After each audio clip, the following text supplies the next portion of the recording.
You're overthinking this, Eli. Those dates are just suggestions. My name's Eli Vargas. I'm 41 years old, been running warehouse operations in Des Moines for 15 years.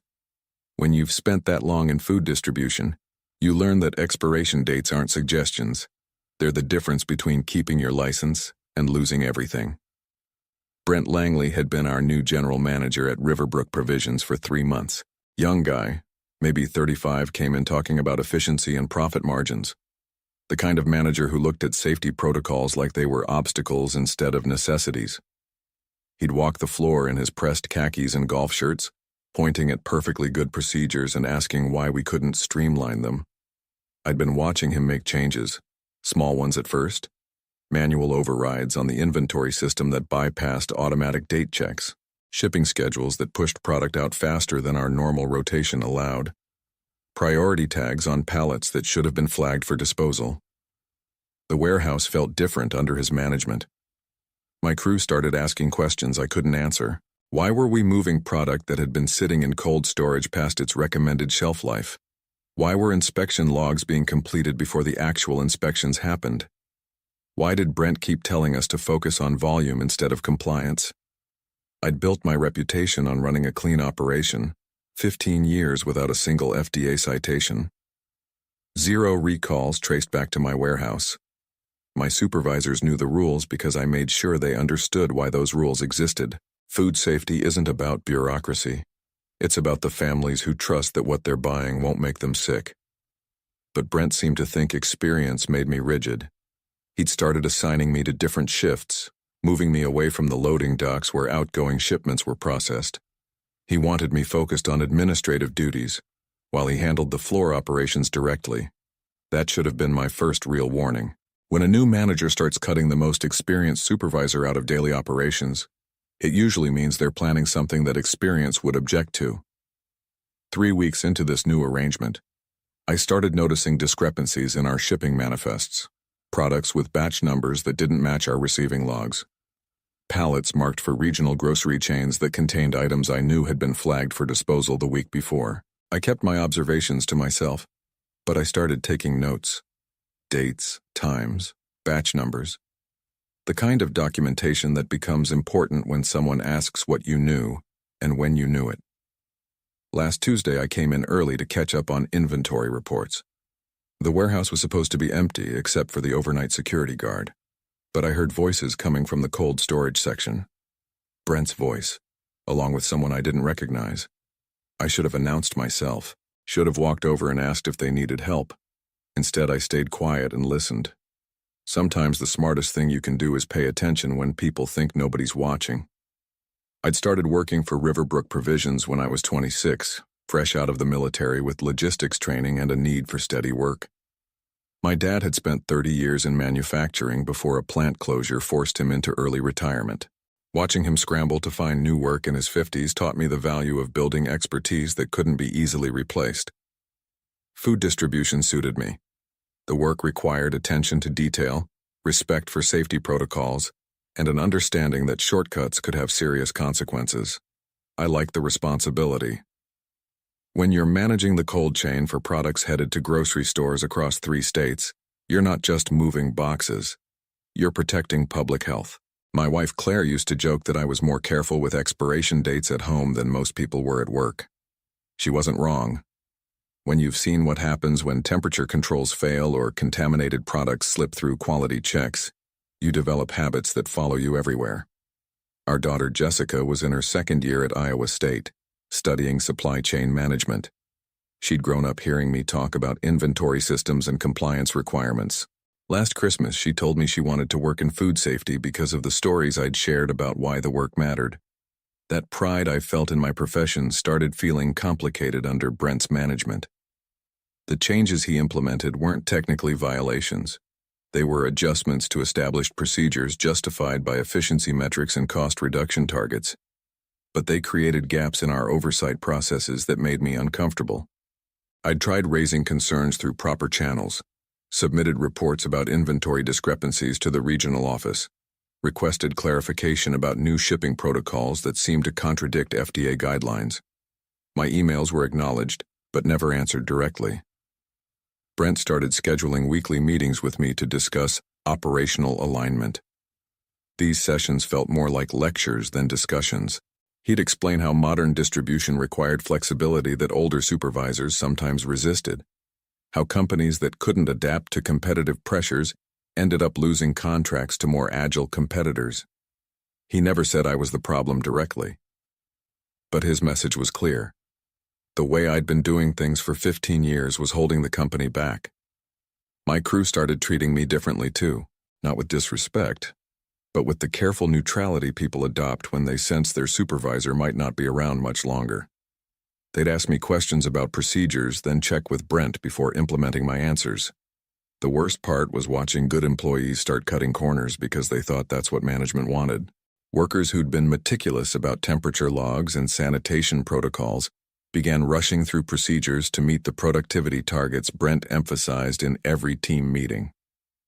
I'd built something at Riverbrook, a culture of safety and professionalism that protected both the company and the consumers who bought our products. Watching that culture erode under pressure to move product faster and ask fewer questions felt like watching someone demolish a house I'd spent years building by hand.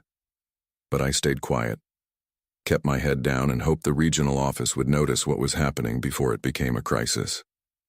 What I saw in cold storage that Tuesday morning ended any hope that this situation would resolve itself quietly. Brent was standing next to a pallet of packaged deli meats, holding a label gun and a stack of fresh expiration date stickers. The man with him was someone I'd never seen before, wearing a Riverbrook uniform but no name tag. They were systematically removing the original date labels from packages and replacing them with dates that extended the shelf life by 10 days. I watched them work for maybe 3 minutes. Long enough to understand this wasn't a mistake or a one-time adjustment. They had a system. Brent would scan the original label with a handheld device, then apply a new label, while his partner updated something on a tablet.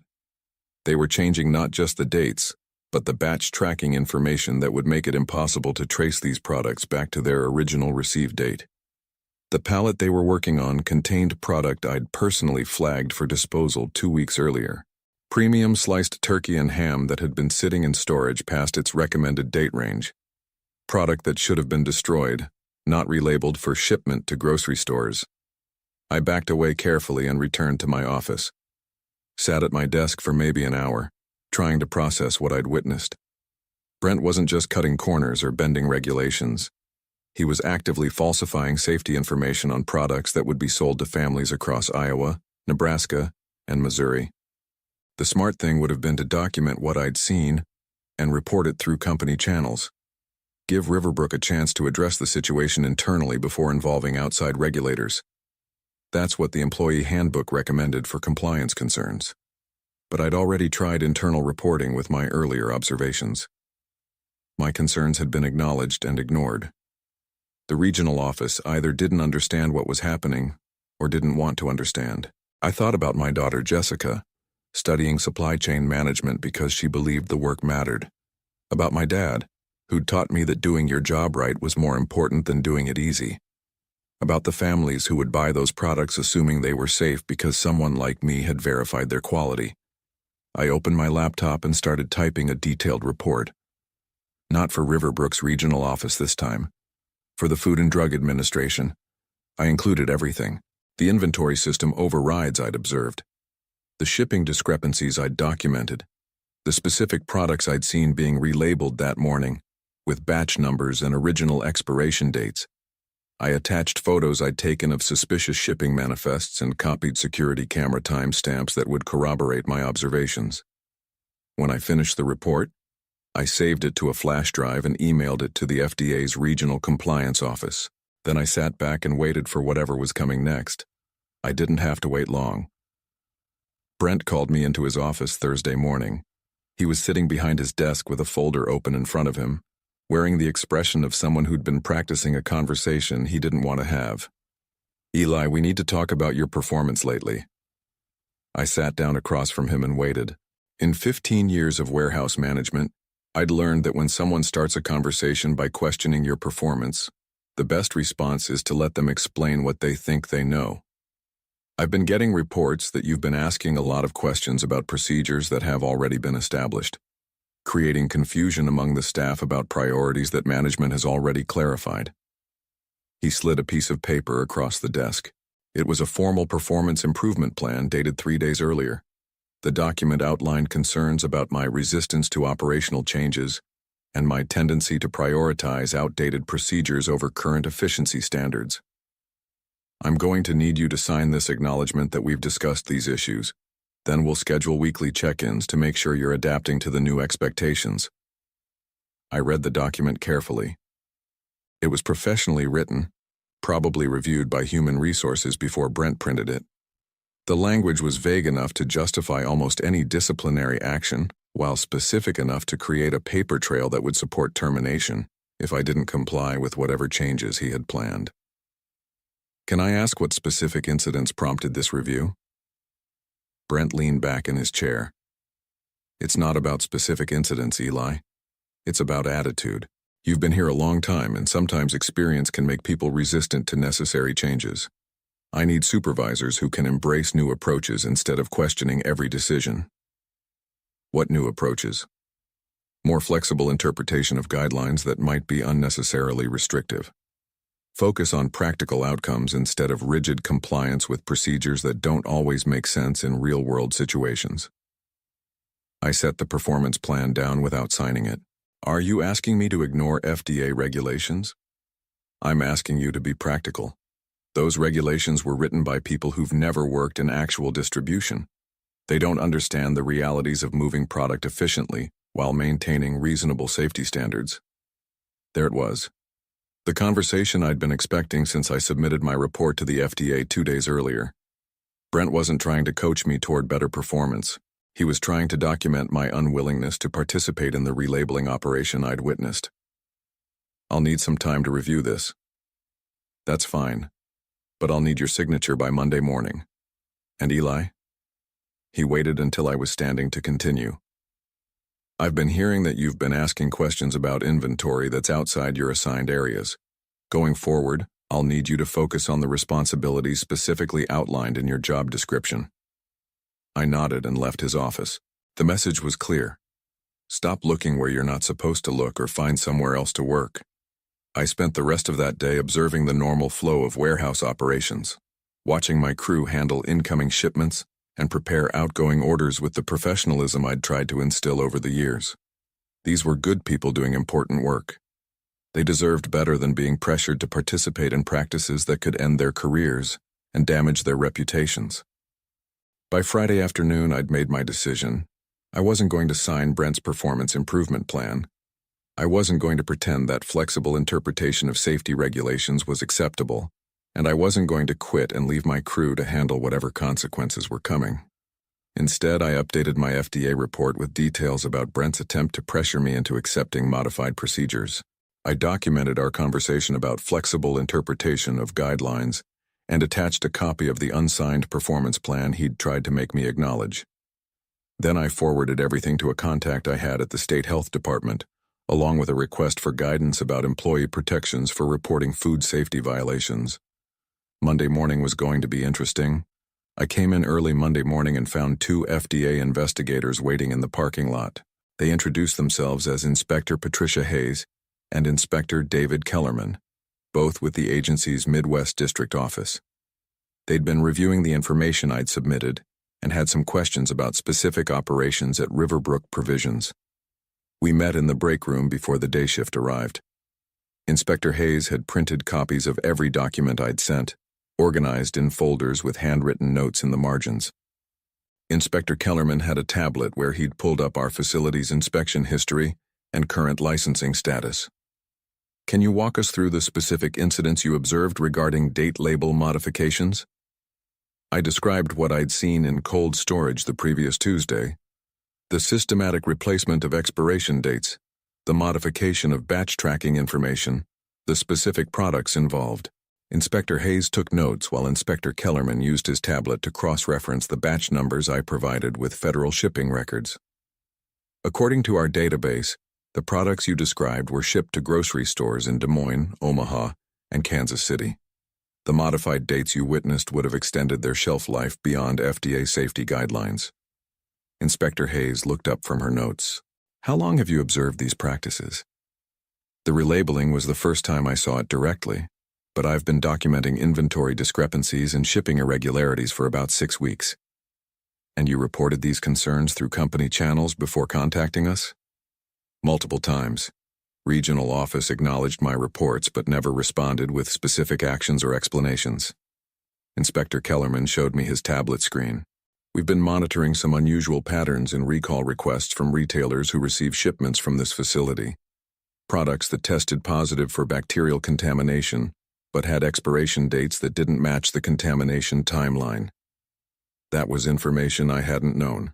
Products that had already left our warehouse were failing safety tests at their destination points. The relabeling operation wasn't just a potential problem.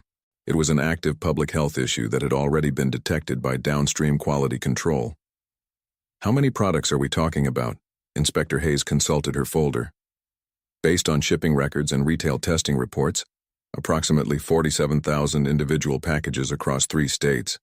Products that should have been disposed of here instead of shipped with modified date labels. The scale was bigger than I'd realized. What I'd witnessed in cold storage wasn't an isolated incident. It was part of a systematic practice that had been going on for weeks, possibly months. There's something else you should know, Inspector Kellerman said. The regional office you contacted with your initial concerns? They forwarded your reports to us 3 weeks ago. We've been building a case based on your documentation while conducting our own investigation. So Riverbrook's management hadn't ignored my reports. They'd triggered a federal investigation that was already underway when I witnessed the relabeling operation. Brent's performance improvement plan and his pressure for me to stop asking questions weren't just about controlling a difficult employee. They were attempts to silence someone who'd already provided evidence of violations to federal regulators. What happens next? Inspector Hayes closed her folder. We're executing a formal inspection this morning. Full facility review, product sampling, documentation audit. Depending on what we find, this could result in voluntary recall, mandatory recall, or facility closure pending investigation. And my employment situation? Federal law prohibits retaliation against employees who report safety violations. If your employer takes adverse action based on your cooperation with this investigation, that becomes a separate violation with its own penalties.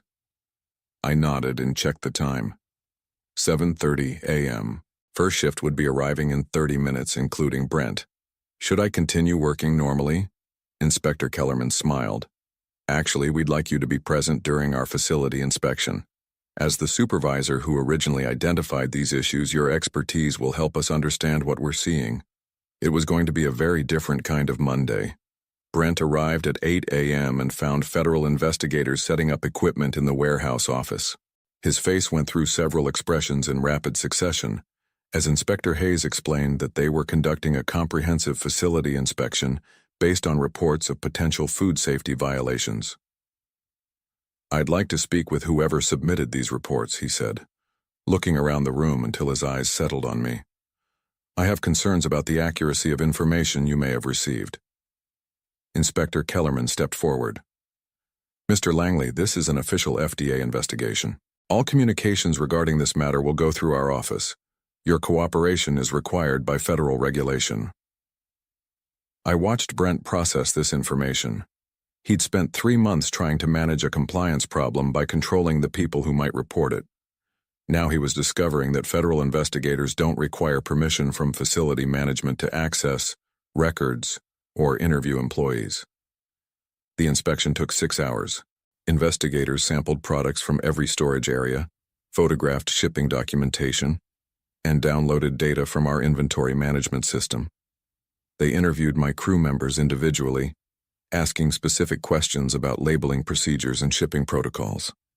Around noon, Inspector Hayes asked me to accompany her to cold storage. She wanted me to identify the specific location where I'd witnessed the relabeling operation and point out any products that might still contain modified labels. We found evidence immediately. A pallet of packaged cheese products with expiration dates that had been printed on different label stock than the rest of the package information. When Inspector Hayes compared the dates with federal receiving records, the discrepancy was obvious. The modified labels extended shelf life by 12 days beyond FDA guidelines. "This is exactly what you described in your report," she said, taking photographs of individual packages. Modified dates, altered batch numbers, products that should have been disposed of instead of shipped.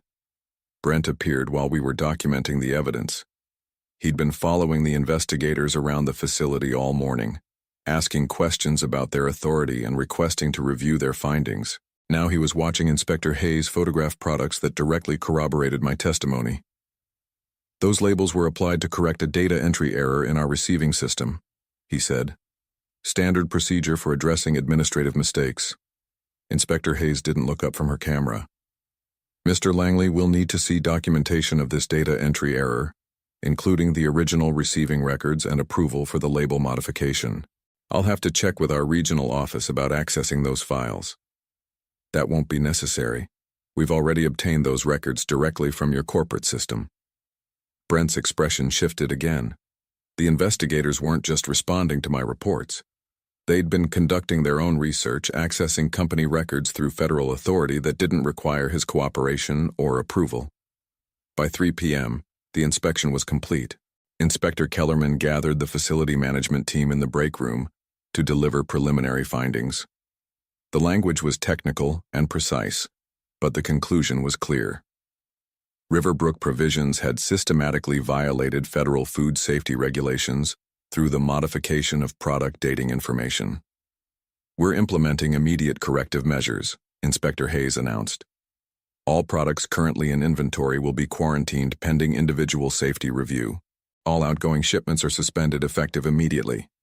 This facility's operating license is placed on administrative hold until full compliance is restored." Brent tried one more attempt at damage control. "I'd like to discuss a voluntary compliance plan that addresses these concerns while maintaining our operational capacity." Inspector Kellerman shook his head. The time for voluntary compliance ended when products with falsified safety information were shipped to retail locations. This is now a mandatory enforcement action. As the investigators packed their equipment, Brent pulled me aside. "You know this is going to cost a lot of people their jobs, Eli. Good people who had nothing to do with any policy decisions." I looked at him for a moment before responding. "You're right. Good people are going to lose their jobs because someone decided that cutting corners was more important than following the law." The FDA's public announcement came Wednesday morning. Riverbrook Provisions was issued a mandatory recall of all products shipped during the previous 8 weeks, affecting approximately 200,000 packages distributed across 5 states. The announcement included specific details about modified expiration dates and potential health risks from consuming products beyond their safe shelf life. Local news stations picked up the story by noon. I watched the coverage from my living room, seeing aerial footage of our warehouse with federal vehicles in the parking lot and inspectors loading boxes of evidence into government trucks. The reporter interviewed grocery store managers who described the challenge of identifying and removing Riverbrook products from their shelves. She spoke with food safety experts who explained how date modification could mask bacterial contamination that develops when products are stored beyond recommended timeframes. Brent's name appeared in the news coverage as the facility manager responsible for operations during the period when violations occurred. The story included details about employee reports of safety concerns and management attempts to suppress internal oversight. By Thursday morning, Riverbrook's corporate office had announced Brent's termination and the appointment of an interim management team to oversee compliance restoration. The company's statement emphasized their commitment to food safety and their cooperation with ongoing federal investigation. I received a call that afternoon from Margaret Torres, Riverbrook's regional director. She wanted to discuss my employment status and the company's plans for facility reopening under new management. "We value your experience and your commitment to compliance, Eli. When we're authorized to resume operations, we'd like you to consider returning as our facility compliance manager." I thanked her for the offer but explained that I'd already accepted a position with another company. Keystone Fresh Logistics had contacted me Tuesday evening with an offer to head their regional compliance division. They'd been following the news coverage and were impressed with my documentation and testimony during the FDA investigation. The irony wasn't lost on me. Keystone was one of Riverbrook's biggest competitors. My first assignment would be reviewing their procedures to ensure they maintained the safety standards that Riverbrook had abandoned. 6 weeks later, I was sitting in Keystone's corporate office in Kansas City, reviewing compliance protocols with their executive team. We were implementing new documentation requirements and audit procedures based on lessons learned from the Riverbrook investigation. My daughter Jessica called that evening to tell me she'd been accepted into an FDA internship program for next summer. Her application essay had described how witnessing her father's experience with the Riverbrook situation had reinforced her commitment to food safety as a career focus. "I'm proud of what you did, Dad. It couldn't have been easy knowing people would lose their jobs." She was right. It hadn't been easy. More than 60 employees had been laid off when Riverbrook lost their operating license. Good people who'd been following orders from management they trusted. But keeping quiet would have meant allowing contaminated products to reach more families, potentially causing illness or worse. The FDA's final report was released in September. Investigators had traced the modified labeling practices back 14 months, affecting nearly 500,000 packages during that period. 3 people had been hospitalized with food poisoning linked to Riverbrook products, though all had recovered fully.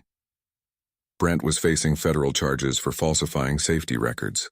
His defense attorney was arguing that he'd been following cost-cutting directives from corporate management, but the evidence showed he'd initiated the labeling modifications without authorization from regional oversight. I drove past the old Riverbrook facility last week. There was a "for lease" sign in the parking lot and security fencing around the loading docks. The building looked smaller than I remembered, less important somehow. My new office at Keystone has a window that faces east toward the Iowa border. Some mornings when I'm reviewing compliance reports or training new staff, I think about the 15 years I spent building something I thought would last. Then I get back to work making sure the next place is built better.